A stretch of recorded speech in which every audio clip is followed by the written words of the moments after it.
जय श्री।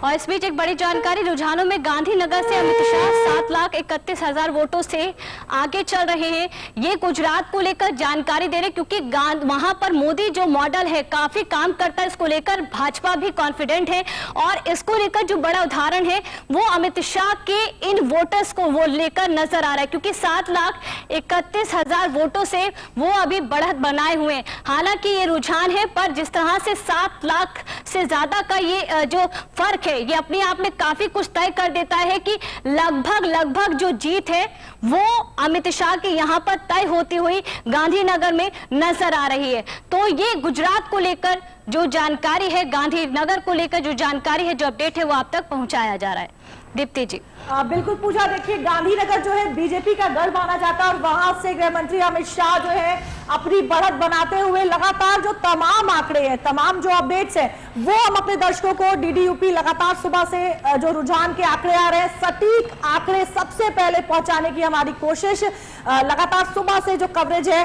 वो हम यहाँ पर कर रहे हैं। और हमारे साथ यहाँ पर एक्सपर्ट्स भी मौजूद है जो अलग अलग मुद्दों को लेकर, अलग अलग सीटों को लेकर, अलग अलग चेहरों को लेकर अपनी जो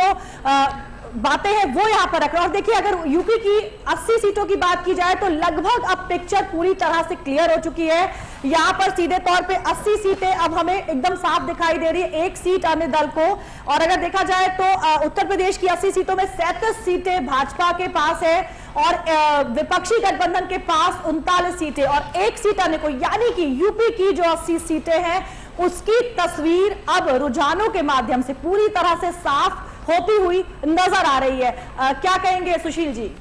हाँ, देखिए काफी हद तक उत्तर प्रदेश में स्पष्ट हो गया है कि अभी एनडीए गठबंधन करीब 40 सीटों पर आगे जा रहा है। अभी अंतिम परिणाम आने में थोड़ा और बिल्कुल फिगर ऐसा बदल सकता है, लेकिन मोटे तौर पर यह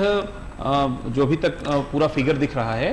कि एनडीए गठबंधन पूरे देश में 300 के आसपास और इंडिया गठबंधन 225 से 230। तो मुझे लगता है अंतिम जो आंकड़ा है वो इसी के आसपास रहने की संभावना है, क्योंकि अब मुश्किल से 1 से 1.5 घंटे में अंतिम परिणाम सभी सामने आ जाना चाहिए। बिल्कुल, देखिए नावेद जी, 80 सीटों के रुझान हमारे सामने आ चुके हैं और सुबह से हम उत्तर प्रदेश की इन्हीं 80 सीटों को लेकर बात कर रहे थे। मिशन 80 जिसको लेकर बीजेपी शुरुआत से चली थी, अपना लक्ष्य बनाकर रखा था और जैसे जैसे चुनाव के नतीजे का दिन करीब आ रहा था उन्हें पूरा विश्वास था कि 70 सीटें तो हम हासिल करेंगे। लेकिन अब इस तरह के आंकड़े, हालांकि एक बार फिर से हमारे पास बड़ी खबर आ रही है, अपने दर्शकों को बता दें, यूपी के रुझानों में सपा से आगे निकली बीजेपी अब तक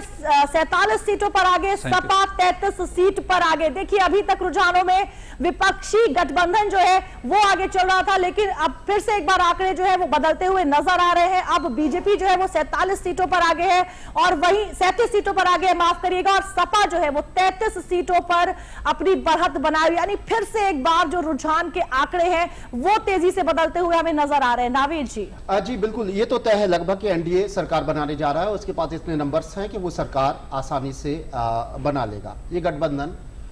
सरकार बना ले। लेकिन इससे जुड़ा हुआ जो सबसे महत्वपूर्ण बात है, खासतौर से हम लोग उत्तर प्रदेश में बैठे हैं, लखनऊ में बैठे हुए, तो हम लोग बार बार इस पर चर्चा करें और चर्चा होना भी चाहिए। मैंने कहा था कि हम लोग ये मान के चल रहे थे कि भारतीय जनता पार्टी सबसे ज्यादा सीटें उत्तर प्रदेश में, सबसे बड़ी विजय होगी, और ये भी मान के चल रहे थे कि भाजपा की और एनडीए का स्टेप नहीं है उत्तर प्रदेश, यानी कहीं भी अगर कुछ घाटा होता है दूसरे राज्यों में तो ये अपना एक इसको कवर कर लिया जाएगा, क्योंकि 80 में 70 माना जा रहा था मोटे मोटे तौर पर। लेकिन ये घाटा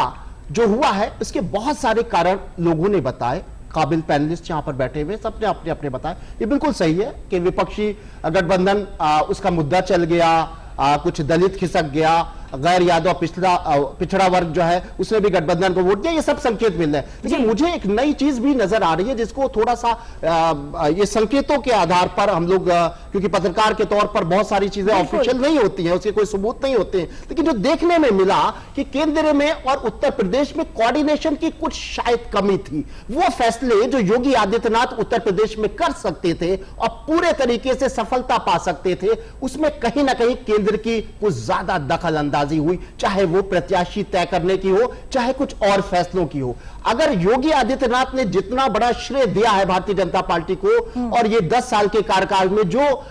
7 साल कम से कम जो सुशासन रहा है योगी आदित्यनाथ का, उससे भारतीय जनता पार्टी को कई राज्यों में फायदा हुआ है, खासतौर से हिंदी बेल्ट में कई चुनाव भाजपा जीती, जहां इतनी बड़े अंतर में नहीं जीतती थी। लेकिन जब लोकसभा चुनाव आया तो उत्तर प्रदेश में चाहे प्रत्याशियों का चयन हो, चाहे और कुछ फैसले, चुनावी जब रणनीति तैयार होती है तो उसमें बहुत सारे फैसले होते हैं। और मुझे लगता है उत्तर प्रदेश में इतने मैच्योर मुख्यमंत्री रहे और जिनकी लगातार लोकप्रियता बढ़ती जा रही है पूरे देश में, उसके बाद भी शायद मेरा अंदाजा है कि उनको वो फैसले लेने का पूरा मौका नहीं मिला और केंद्रीय नेतृत्व ने अपनी तरफ से उत्तर प्रदेश में कुछ दखल अंदाजी की। शायद ये भी कारण हो सकता है भाजपा के थोड़े से नुकसान का। बिल्कुल, कारण कई हो सकते हैं और अब मंथन करने का भी वक्त है कहीं ना कहीं, क्योंकि 80 का टारगेट था। लेकिन यहां पर देखिए जो बात है वो बराबरी की सीधे तौर पर आ गई है और हम इसी का विश्लेषण कर रहे हैं कि आखिर क्या कुछ वो वजह रही है जिसकी वजह से जो ये अंतर है, जो ये आंकड़े हैं, वो निकलकर हमारे सामने आए हैं। अशोक जी, जमीनी स्तर पर जो कार्यकर्ता है उन्होंने काम किया, दिन रात एक करके जनसभाओं में हमने देखा भारी भीड़, सब कुछ। क्या उन कार्यकर्ताओं के लिए भी एक निराशा का वक्त जब इस तरह के आंकड़े हम देखते हैं, कह सकते हैं? निश्चित ही, क्योंकि पिछले 10 साल से केंद्र की सरकार थी उनकी, तो उनके लिए है, और पिछले 7 साल से उत्तर प्रदेश में योगी आदित्यनाथ के मुख्यमंत्री के उनकी सेवाएं मिल रही थी। ये दोनों के बीच में अगर अब ये तीसरा टर्म आ रहा है, तीसरे टर्म में करीब आधी इसके करीब एक भारतीय जनता पार्टी अगर उत्तर प्रदेश में साफ हो रही है और उनके प्रत्याशी हार रहे हैं, तो नेचुरली उन कार्यकर्ताओं के लिए, उन नेताओं के लिए जिन्होंने लंबे समय से इस भारतीय जनता पार्टी को मेहनत दी है और उस भारतीय जनता पार्टी को पिछले 91 से लेकर अभी तक ये शायद दूसरा अवसर है जो भारतीय जनता पार्टी को झटका मिला है। इसके पहले एक बार वो झटका मिला था जब ये 96 और उधर उसके बाद में एक बार कहीं मिला है झटका, वहां जब बसपा की यहाँ सरकार हुआ करती तब एक झटका मिला है। उसके बाद लंबे समय तक नहीं तो भारतीय जनता पार्टी 60 से 50 से ऊपर ही जाती रही, जो अभी बहुत नीचे आई है। लेकिन क्योंकि इसके पीछे का लॉजिक भी यही है कि भारतीय जनता पार्टी ने जो प्रत्याशी का जो फाइनल किए उसमें वो जो जिनको लेकर नाराजगी सबको मालूम थी, और उस पता नहीं कौन सी ऐसी हिच रही या ऐसी कौन जिद रही, वो जिद के कारण से वो यथावत रहे, उनको नहीं बदला गया। और बदल दिए होते तो मुझे लगता है ये देखिए उसी का इंडिया गठबंधन ने जो दिए हैं उन्होंने नए भी दिए हैं, उन्होंने अपने लोगों ने दिए हैं, इंक्लूडिंग उनके अपने लोग भी हारे हैं, क्योंकि ऐसा तो नहीं कि 40 उधर से भी हारे हैं। तो ऐसा नहीं कि जो समाजवादी पार्टी जो बड़ा दल है तो उनका सफलता ज्यादा रही है। 17 सीटें अगर कांग्रेस ने ली थी तो 17 में करीब 7 या 8 के पर ही उनका बढ़त है या सफलता तक पहुंचेंगे। 10 सीटें उनके भी है। तो लूजर तो ऐसा नहीं है कि जब आप चुनाव है तो चुनाव में हारना जीतना होता है। लेकिन भारतीय जनता पार्टी के नीति निर्धारक हैं जो पॉलिसी, जो खासतौर से प्रत्याशी चयन को लेकर के एक बाकायदा सिस्टम है, उस सिस्टम में वह चीजें शायद कहीं जैसे कहना सुनना ही नहीं है हमने, और नहीं सुना नहीं गया तो फिर वो हुआ। और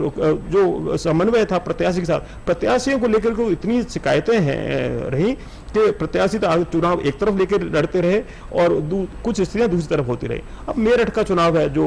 अरुण गोविल वाला चुनाव वाली स्थिति रही। अरुण गोविल अच्छा चुनाव लड़ सकते हैं, लेकिन अरुण गोविल आखिर में, और अरुण गोविल को लोकल जो यूनिट थी वहां उनको पसंद नहीं कर रही थी। पिछली बार भी भारतीय जनता पार्टी के जो वहां प्रत्याशी थे मेरठ में बहुत छोटे मार्जिन से जीते थे, तो जब और उनको बदल भी दिया, तो आप ऐसे ही परिणामों की फिर तो आपको सामने बिल्कुल। हालांकि देखिए अशोक जी, जब भी इस तरह के सेलिब्रिटीज को